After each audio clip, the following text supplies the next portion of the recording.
All right. Well, while the oil's draining over in the vehicle outside, Fudge and I are going to do a review on these targets.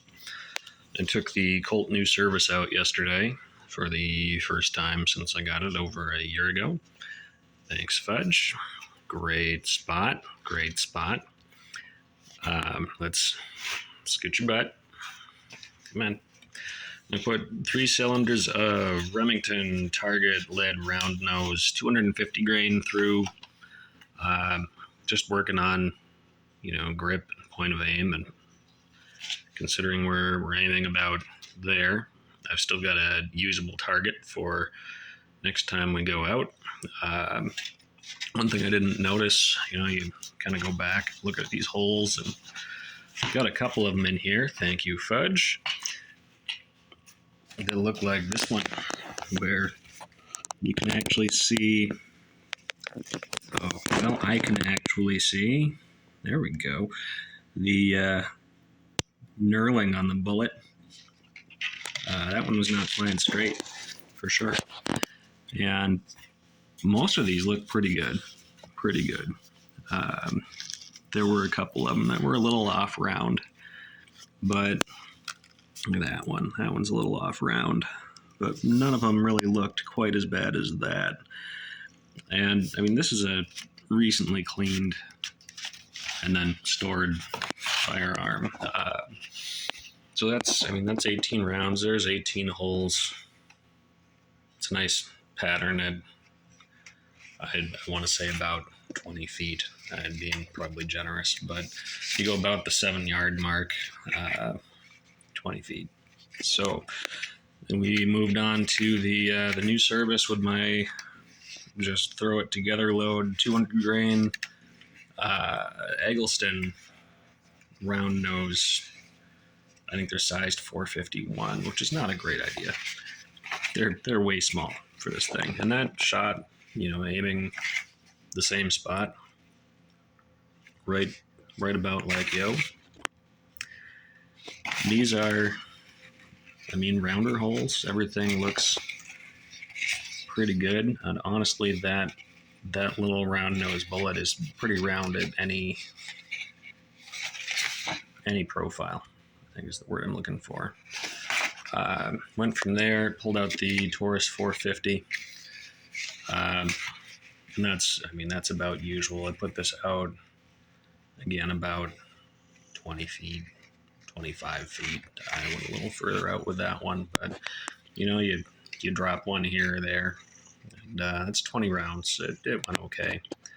That thing, the noise that short barrel makes versus the 7.5-inch barrel, that's incredible. And then I took the 250 grain lead target bullet, and you'll notice a couple of these. Give me a focus here. Focus. Again, a couple of those that you can see the knurling of the bullet as it slaps in sideways. So it wasn't just that barrel, that profile. I didn't pull any of these to see what they sized at, but considering the chambers are really similar between my 450 and the new service, I'm thinking they're probably tipping a bit as they leave the revolver's cylinder, tumbling a bit sideways into the bore, and then just, they went kind of into the right spot. Then actually on here, that one in particular, I know was one of mine. I threw some of the 454, 484 cast gas checked onto the same target because they did not chamber in the cylinder of my 450, which is fine. So I did that, and then I took the 454 309. We're helping. I put the very first shot right there. I was like, oh, that's great. It's a nice round hole.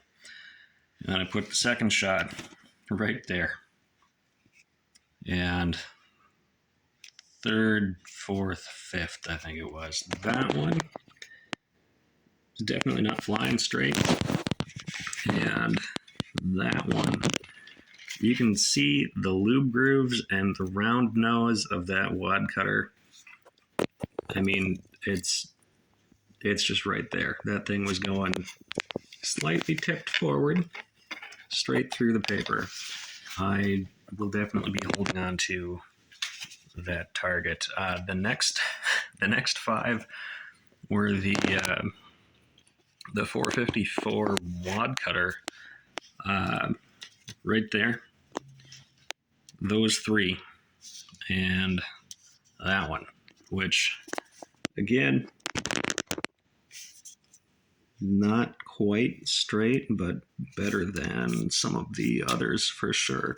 And I think that's just a remnant of how I sized these. I mean, these are not perfect, especially for a wad cutter. But, the paper was tipped off when those hit. But, I'm shooting at the paper going, oh, God, that's, the first one that went in this hole. I was like, okay, new hole. That one up there I saw hit. And the others I didn't see hit the paper. I mean, this was out a ways, and you're focusing on that front sight. So I think we're going to have a shooter.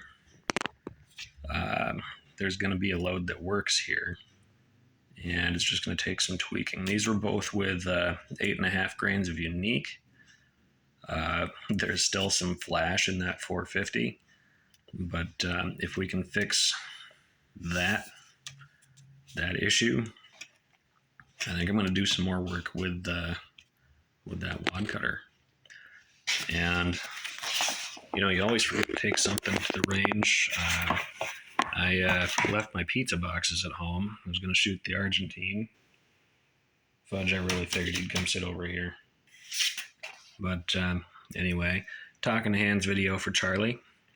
And that's about all I've got. I left my pizza boxes at home, so maybe it's a good thing the range was closed. And yeah, you guys, I hope you're having a good day out there.